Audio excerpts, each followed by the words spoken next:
ሥላሴን ክዶ መንግስተ ሰማያት መግባት አይቻልም። መላእክትን ክዶ መንግስተ ሰማያት መግባት አይቻልም። ቅዱሳንን ክዶ መንግስተ ሰማያት መግባት አይቻልም። ይቻላል የሚልን መጽሐፍ የለም።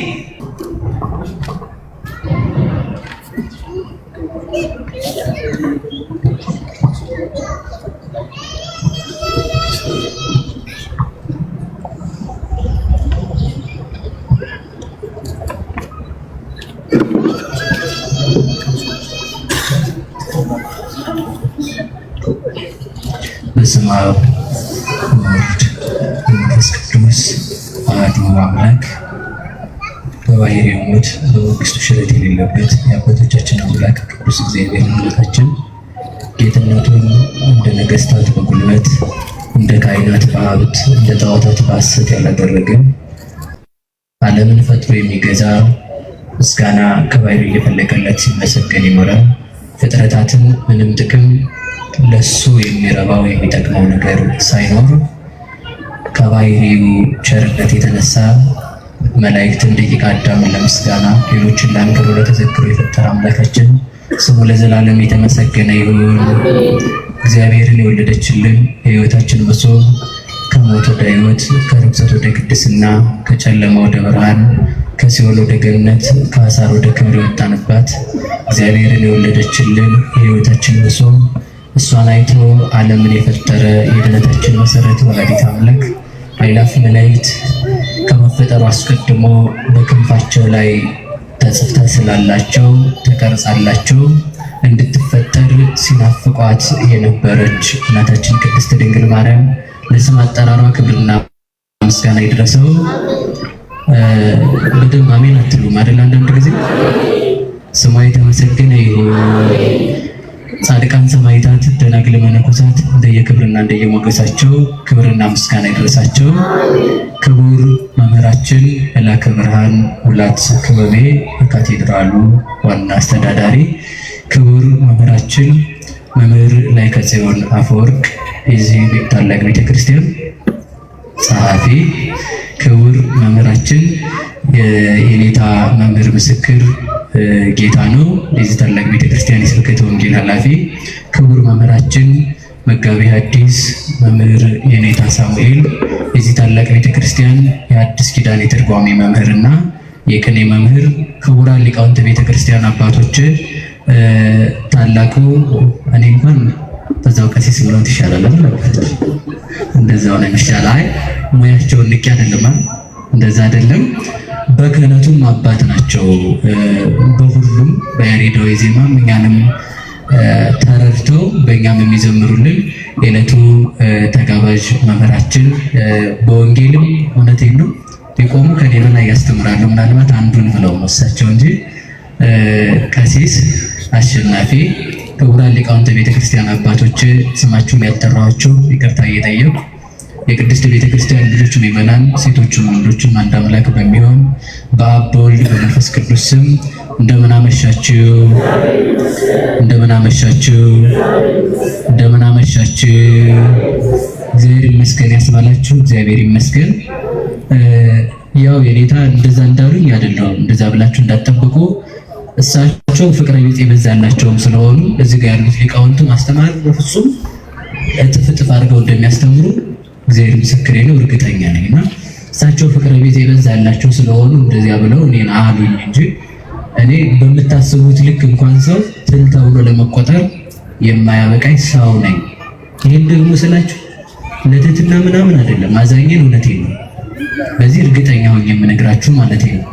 ሰው መቼም ራሱን ትንሽ ትንሽ ቢሆንም ያውቃል። በደንብ ባላውቀውም ራሴን እኔ ደካማነቴን ነው የማውቀውና እግዚአብሔር ቤተክርስቲያንን ብላችሁ ነው የመጣችሁት። የሰበሰበን አምላክ የተመሰገነ ይሁን። የመጣችሁበትን ሁላችንም አንዳንድ ጎደሎ አለብንና ጎደሏችንን የምንመላበት ትምህርት እንዲያስተምረን እግዚአብሔር መልካም ፈቃዱ ይሁንልን። ስለዚህ ሁላችሁም ቢሆን ትምህርት ስንማር ምንድነው ማድረግ ያለብን?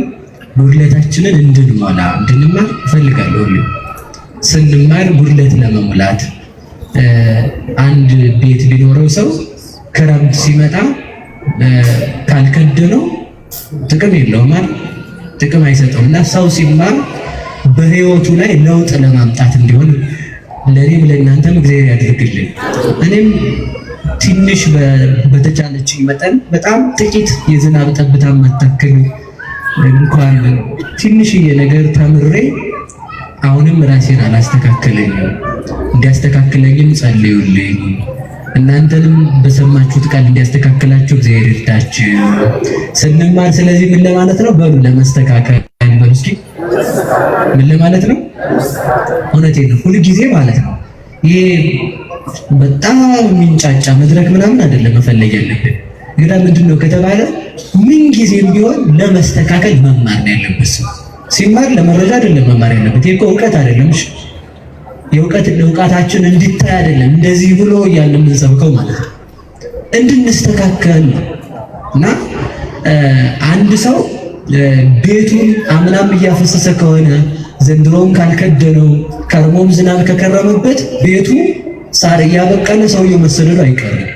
ስለዚህ አምና የነበረን የተቀደደ ቤታችንን ሰይጣን በተንኮል የቀደደው ህይወታችን ላይ ኃጢአት የምንሰራበት በር ለመክደን መሆን አለበት። ስንሰማ ማለት ነው። አንድ ቃል ስትሰሙ ወስዳችሁ እዚያ ላይ መጋረድ አለባችሁ፣ መጋረድ አለብን ማለት ነው። እንድናደርገው እግዚአብሔር ይርዳል። ይህን ቃል ለተወሰነ ደቂቃ ነው የምንማማረው። የትምህርታችን ርዕስ የሚሆነው እንደ እባብ ብልህ ሁኑ በሚል ይሆናል። እስኪ በሉ እንደምን ያው ርዕሱን ታውቁታላችሁ። የማስተምረው ብልሃትን ብቻ ሳይሆን እባብን ለምን እንሆናለንና የእባብ ክፋት ነው። 18 የሚደርስ ትርጓሜ አባቶቻችን ተርጉመዋል ስለ እባብ ማለት ነው። 18 ትርጓሜ አለ። እንግዲህ 18ቱን ትርጓሜ ተናገር ብትሉኝ መፈንዳቴ ነው እራሱ ማለት ነው። ስለዚህ እንደዛ ስለማይሆን ቢያንስ 3 ከነገርኳችሁ ይበቃችኋል ማለት ነው። እየሰማችሁ ነው። እንግዲህ እናንተ ርዕሱንም ስለምታውቁት ምዕራፉን ባልናገርም ደስ ይለኝ ነበር፣ ግን ልናገራለሁ እንደ ስርዓቱ። የቅዱስ ማቴዎስ ወንጌል ምዕራፍ 10 ቁጥር 16 ላይ ነው ያለው። ታውቁታላችሁ። ባጭሩ ኩኑ ጠቢባነ ከመ አርዌ ምድር ወየዋሃነ ከመ ርግብ ወአነ እፌንወክሙ ከመ አባግዕ ማእከለ ተኵላት። እኔ እናንተን እንደ በግ በተኩላ መካከል እልካቸዋለሁ ያለውን እንግዲህ እየተረጎምኳት ትንሽ ልሂድ። ምን ይላሉ ሊቃውንት ሲተረጉሙት? እንደ በግ በተኩላ በቀበሮ መካከል እልካቸዋለሁ አለ። ቀበሮ በሜዳው ስለሰፈረ በግን ከበረታ ዘግተውበት አይውሉም። ቀበሮ ስላለ በግ ተዘግቶባት አይዋልም። ግዴታ በግ ትወጣለች። እናንተንም አላውያን ነገስታት ስላሉ ከሃዲያን ስላሉ በዓለም ላይ አጋንንት ስለሰለጠኑ እናንተን ከሃዲያን እንዳያገኟችሁ፣ በሰማዕትነት እንዳትሞቱ፣ ሃይማኖታችሁን እንዳትመሰክሩ፣ አላውያን እንዳያስቷችሁ ብዬ ቤት ላይ ገነት ከትቼ የማኖራችሁ አይደለም። ግዴታ ትወጣላችሁ። ስትወጡ ግን ምን ሆኖ አለ? እንደ ርግብ የዋህ እንደ እባብ ብልህ ሁኑ ማለት። ሊቃውንት ሲተረጉሙት ምን አሉ? በግን ቀበሮ አለች ብለው ቤት ዘግተዋት አይውሉም ማለት። እስኪ በሉ በግን በሉ የት አትሉም? ግዴታ ትወጣለች። በዚያው ላይ ይዛችሁ ልትሄዱ የምፈልገው ቀበሮ አለች ተብሎ በግ አይዘጋም። ግልጽ ነው። ባባሌ ነገር ግልጽ ነው። ቀበሮ ስላለ በግ ይወጣል። ግን ምንድነው እግዚአብሔር እሳት እንዳይነድ በማጥፋት የሚደክም ደካማ አምላክ አይደለም። እሳት ነዶ እሳት ውስጥ በማኖር የሚታወቅ አምላክ ነው እንጂ እግዚአብሔር ተመልከቱ፣ ቀበሮን በማጥፋት አይደክም፣ በግን ይጠብቃል እንጂ በቀበሮ መካከል። እግዚአብሔር መከራን በማጥፋት አይደክምም። ለምን ቢባል የሚመጣው መከራ ሁሉ ከእግዚአብሔር የጥበቃው ኃይል በታች እንደሆነ ለማሳየት ነው። በልክ የሚመጣው መከራ ሁሉ ክፉ ነገር ሲመጣ እግዚአብሔር ፈጽሞ ዝም ይላል። ለምንድን ነው ብላችሁ ከጠየቃችሁ ሳጥናኤል አይደለም ተመልከቱ፣ ሐዋርያትን እኮ አስገርፏቸዋል። የንጉሥ ልጅ ነኝ ብሎ ማለት የወዳ ንጉሥ ልጅ ነኝ ብሎ ሐዋርያትን ገብቶ እዚያ ጋር ያሉት እያለ ሽማግሌ መስሎ እነ ቅዱስ ጳውሎስ ቁልጭ አድርጎ 3 ቀን አስገርፏቸው 3 ቀን እሳት አስነድዶባቸው ስለዚህ ምንድነው መሰላችሁ 3 ቀን እሳት ሲነደድባቸው በከብት ሲያስቆጥታቸው ስጋቸው እየተቆረጠ እንዲጣልም ሲያስደርጋቸው ሽንት ቤት ሲጣሉም ሲያስደርጋቸው እሳት ሲያስከትታቸው በመንኮራኩር እንዲፈጩ ሲያረጋቸው ነገስታት እንዲያርዷቸው ሲያደርግ እግዚአብሔር ዝም ይላል። ለምን ከተባለ የሰይጣን የመጨረሻ ኃይሉ በእግዚአብሔር ዘንድ ኢምንት ነውና። በእግዚአብሔር ዘንድ ሰይጣን የሚያመጣው መከራ ይላችሁ በደንብ ስሙሽ። አሁን በደንብ ስሙ።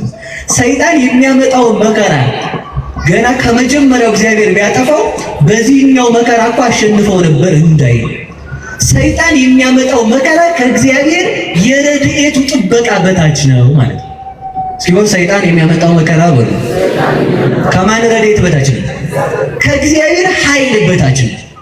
ከእግዚአብሔር ኃይል በታች ስለሆነ መከራ በክርስቲያኖች ላይ ሲመጣ፣ ቀበሮች በክርስቲያኖች ላይ ሲሰለጥኑ፣ ክርስቲያኖች ሲታረዱ፣ ክርስቲያኖች ሲሰደዱ እግዚአብሔር ዝም የሚለው ለምንድን ነው ከተባለ በዚያ ስደትም እንኳን ቢሆን እግዚአብሔር ስደቱን በስደታችን እንድናሸንፈው ስለሚያደርግ ነው።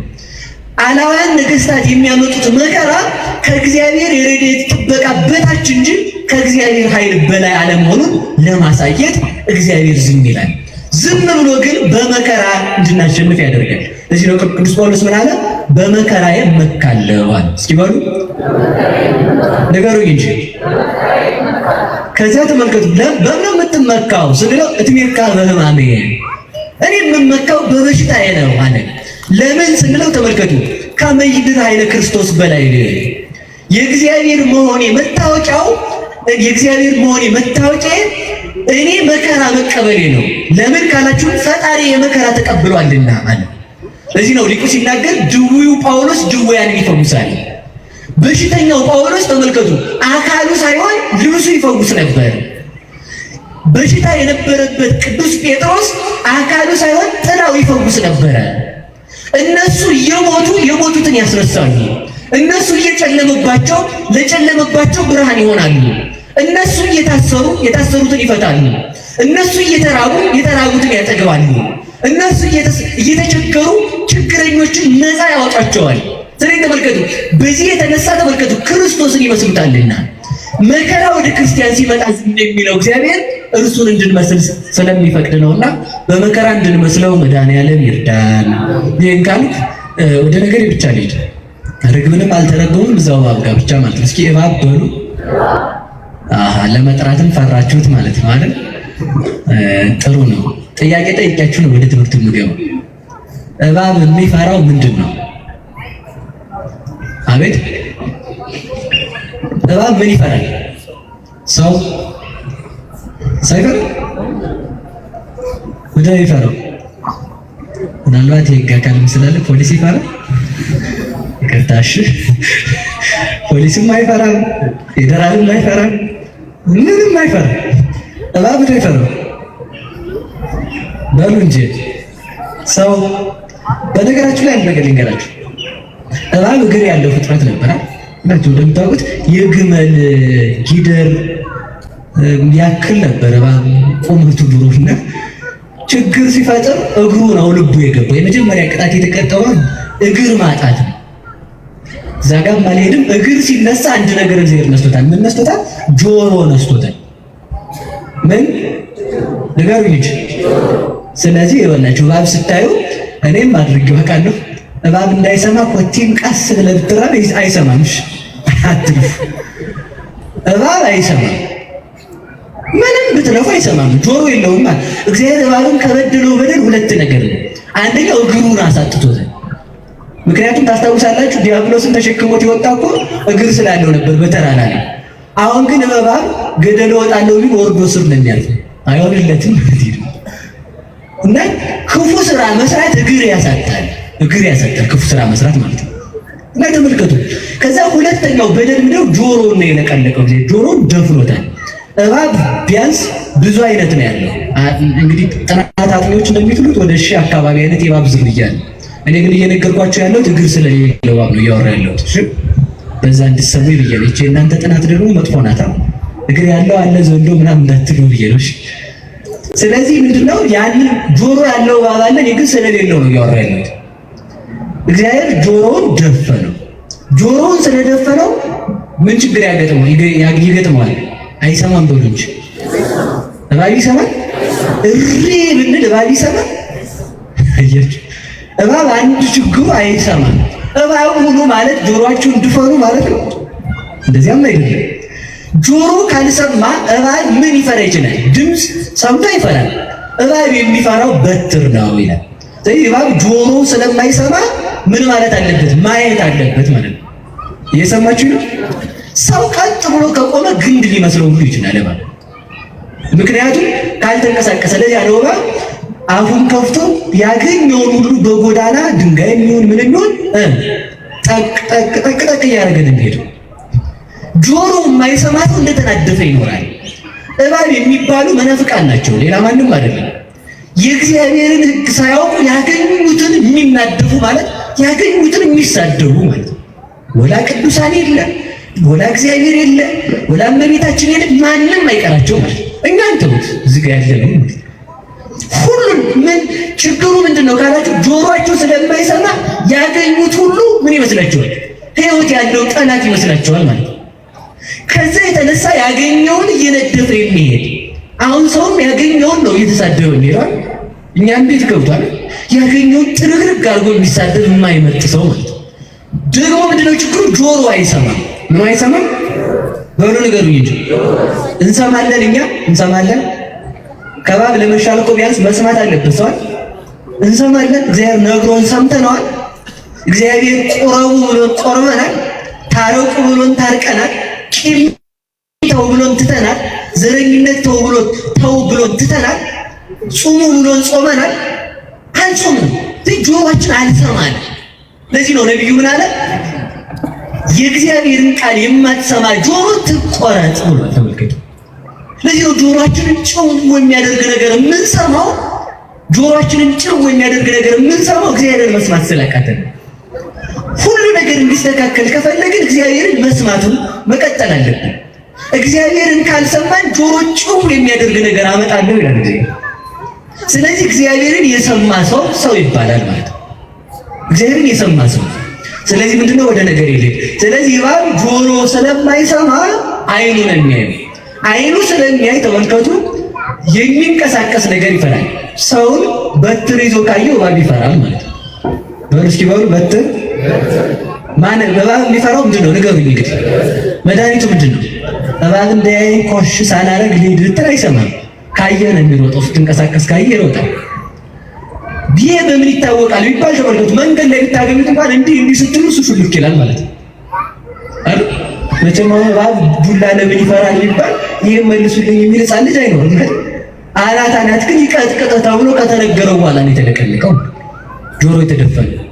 ስለዚህ በትርን ለምን ይፈራል ቢባል ተመልከቱ፣ አናቱ የሚመታበት ስለሆነ ራሱ የሚቀጠቀጥበት ስለሆነ እባብ በትርን ይፈራል።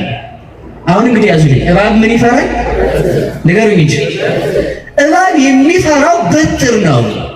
ስለዚህ ተመልከቱ፣ በትር ምንድነው የሚለውን ጥያቄ እናመጣለን። በትር ምንድነው ከተባለ በትር ድንግል ማርያም ናት መልሱ። በትር ማለት በሉ ንገሩኝ እንጂ። በትር ድንግል ማርያም ናት። በደንብ አድርጋችሁ አስታውሱ። አንድ ነገር ያዙልኝ። እባብ የገደለ በትር እባብ ቢገድልም እራት ይበላል። እራት አብሮ አይበላም። እባብ ስለነካ እሳት ነው የሚከተተው። ገጠር ሄዳችሁ ላይ ትችላላችሁ፣ መርዙ ስለሚኖር ማለት። አገልጋይ ሁሉ አይጸድቅም። ይሄን ማወቅ አለብን። ያገለገለው ሁሉ እኔ እንግዲህ አሁን ተንኮለኛ አይደላችሁ እናንተ። እኛ አሁን ካህናት ምናምን አላልኩም፣ አዛኝነት እንደዚህ አላልኩም። እኔ ያልኩት ምንድነው ያገለገለው ሁሉ አይጸድቅም። ለምን? ሰይጣንም ያገለግላል። ሰይጣን አሁን ገብረ ማርያምን አሳይልኝ የሚለው ያገለግላል። ሰይጣን ለእግዚአብሔር ይታዘዛል እኮ ተመልከቱ። ሰው ነው አልታዘዘው ያለው ሐዊም ተነግሯል። ሰይጣን እንኳን እግዚአብሔርን ያገለግለዋል። በአገልግሎት ትጸድቃለሁ ካልኪና ሰይጣን 9:11 ሰዓት ላይ ይጸልያል። ታውቃላችኋል? ስንት ሰዓት ላይ በሉ እንጂ። ለምን? አሁን ባለዛሮቹ ምናምን ቀለል ይላቸዋል ማታ ማታ። እናንተም እኛም ይቀጥለናል። 11 ሰዓት አካባቢ ሰው ህሊናው ንክት ነው የሚለው። 6 ሰዓት ላይ ምሳ አትብሉ። እውነቴን ነው። 6 ሰዓት ላይ አጋንንት ሰው አዳምን ያሳቱበትም ሰዓት ስለሆነ የሰው ይሄ አሞቱ የሚፈስበት የሚበተንበት ሰው በፈተና የሚወድቅበት የሚዝልበት ሰዓት ከተቻለን 6 ሰዓት ላይ ጸሎት ማድረግ ነው። ከተቻለ ያለዚያ ተመልከቱ 6 ሰዓት ላይ አጋንንት የሚያወደለድሉበት ሰዓት ነው። ከዚያ ተለይተው ግን 11 ሰዓት ላይ ግን ይጸልያሉ ማለት ነው። እዛን ጊዜ ሰው ቀለል ሲለው ዙረት ነው የሚሄዱት። አስፋልት ማለት ቀለል ሲል እኮ ቤተክርስቲያን ነበር መምጣት የነበረብህ። ከዛ 1 ሰዓት አካባቢ ጸልየው ሲመለሱ ነው ከበድ ብሎት የሚመጣው ማለት ነው። አያችሁ ከበድ ይለዋል መልሶ ቢያንስ ጸሎት እንኳን ጸልየው ስለሚመጡ ማለት ነው። ማገልገል መጸለይ ከሆነ ሰይጣን የሚጸልያል አታጥፋይ ብሎ ነው የሚጸልየው። ሌላ ምንም ማለት አታጥፋይ ብሎ ይጸልያል ሰይጣን። ለዚህ ነው አንድ አባት ሰይጣንን አግኝቶት ገደል ሊወረውረው ሲል ምን አለ? አይ በጣም ተሳስተሃል። እንዴት አለው? እግዚአብሔር እኔን ይጠብቀኛል አለ። ማን ይጠብቀዋል? ሰይጣንን ፍጡር ስለሆነ ራሱን ሳይጠብቀዋል። እግዚአብሔር ተመልከቱ መልካሙን ብቻ አይጠብቅም። እግዚአብሔር የሚጠቅመውን የሚወደውን ብቻ አይጠብቅም። ሰይጣንንም እንኳን ይጠብቀዋል። ምንም ባያረግለትም ማለት ምንም ባያረግለት እንዳይጠፋ እግዚአብሔር ካልጠበቀው መኖር የሚችል ፍጥረት ስለሌለ ለምንድን ነው የፀሐይ ብርሃን ወጥቶ ያላለቀው? እግዚአብሔር ስለሚጠብቃት ነው። ለምንድን ነው ነፋስ እንደኛ ጎማ እንደ መኪና ጎማችን ተንፍሶ ወጥቶ ያላለቀው? እግዚአብሔር እንዳያልቅ አድርጎ ስለሚጠብቀው ነው። ነፋሳትን በማንፈስ ቀላያትን በማፍሰስ አመልማላትን በማብቀል እነዚህ ዘመናትን በማፈራረቅ እንዳያልቁ ከዚያ በኋላ ግን ዘመን ሲገታቸው ግን እንደ አሮጌ ልብስ ያሳልፋቸዋል። አሮጌ ልብስ ተመልከቱ። አሮጌ ልብስ ካለቀ በኋላ ከዚህ ደረሰ እንደማይባል እግዚአብሔር ይህንን ዓለም ተመልከቱ።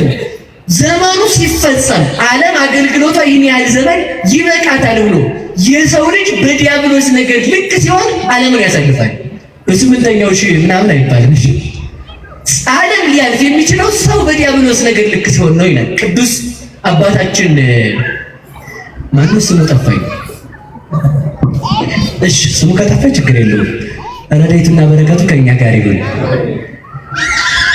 ቅዱስ ሳዊሮስ ዘስሙናይ እንደዚህ ያለ ምን ይላል መሰላችሁ? ሰማይና ምድር ሊያልፍ የሚችለው የሚያልፈው አገልግሎቱ ሲጨርስ ነው። አገልግሎቱ ደግሞ የሰው ልጆች ክርስቲያኖች በዲያብሎስ ነገር ልክ መሆን አለባቸው ይላል። ስለዚህ በዚያን ጊዜ ያሳልፈዋል። ሲያሳልፈው ግን ከዚህ ደረሰ አንልም፣ አናውቅም። ነበረ ወዴት እንደሚወስደው አናውቅም። አልነበረም አመጣ። የሚቀጥለው ግን የሰው ልጅና መላእክት ብቻ ናቸው እና ሰማያት ይቀጥላሉ። ሌላው ኃላፊ ነው። ተመልከቱ።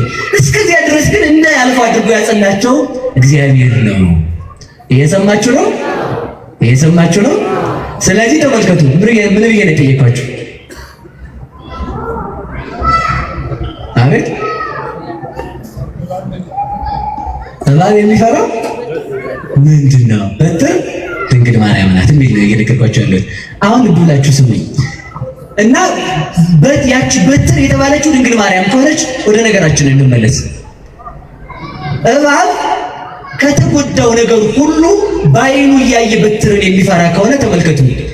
በትር ድንግል ማርያም ከሆነች እንዴት አድርጎ ይፈራታል የሚለውን ሐሳብ እንድትረዱት የምፈልገው። እስኪ በሉ እንዴት አድርጎ በሉ ይፈራታል። ምንም ቢሆን ተመልከቱ። ከግንብ ውስጥ የገባን ሰው ከጸና ግንብ ውስጥ የገባን ሰው ግንብ ውስጥ ካልፈረሰ ድረስ ሰውየውን ማግኘት እንደማይቻል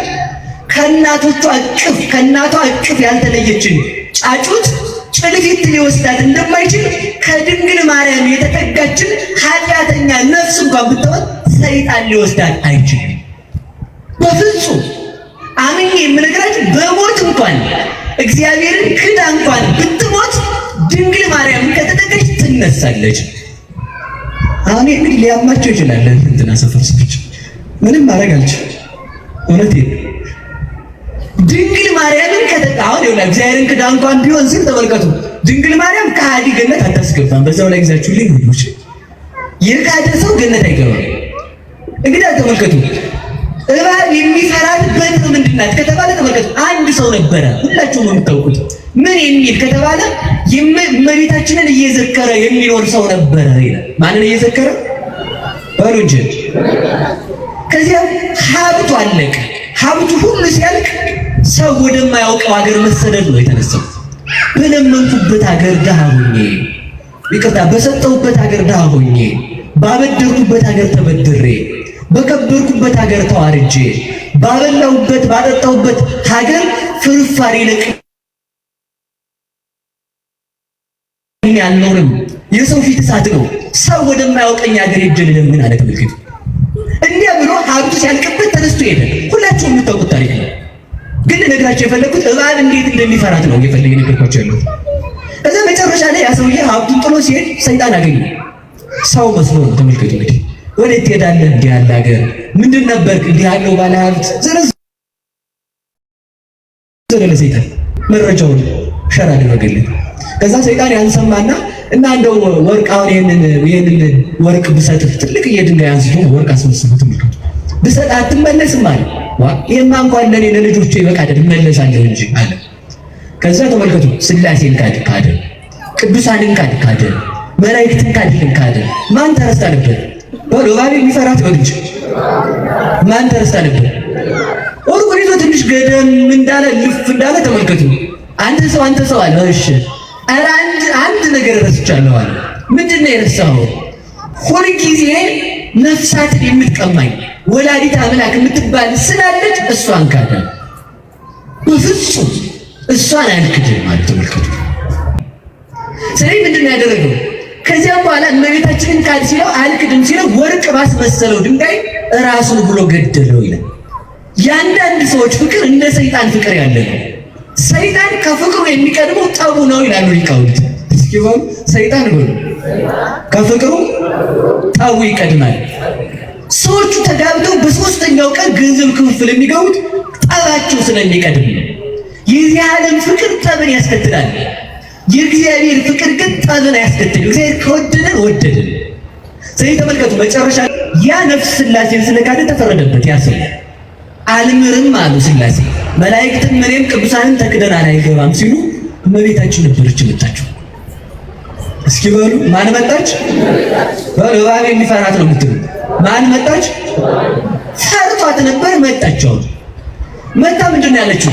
እባክህ ልጄ ይችን ነፍስ ማርልኝ ስትል አይ ይችማ እኔንም ቅዱሳንንም ክዳለች አልምርም ሲላት ምንድን ነው ያለችው? እባክህ ልጄ ለዘጸዋ ስመኪ ወለዘ ገብረ ተስካረኪ ስምሽን ለጠራ ዝክርሽን ለዘከረ በስምሽ ቀዝቃዛ ውሃ ለሰጠ ሰው እምራለሁ አላልክም ወይ? ቃል ይታበላል ወይ አለችው። በዚያው ላይ ምን አለችው መሰለችው? በጠባቸው ጡቶች ብለህ ማረው፣ አንተን በታቀፈ ክንዴ ብለህ ማርልኝ፣ ስለ አንተ ብለው ባነቡ አይኖች ብለህ ማርልኝ። የኔ እንባ ለእሱ እንባ ይሁንለት፣ የኔ ሃይማኖት ለእሱ ሃይማኖት ይሁንለት፣ ማርልኝ።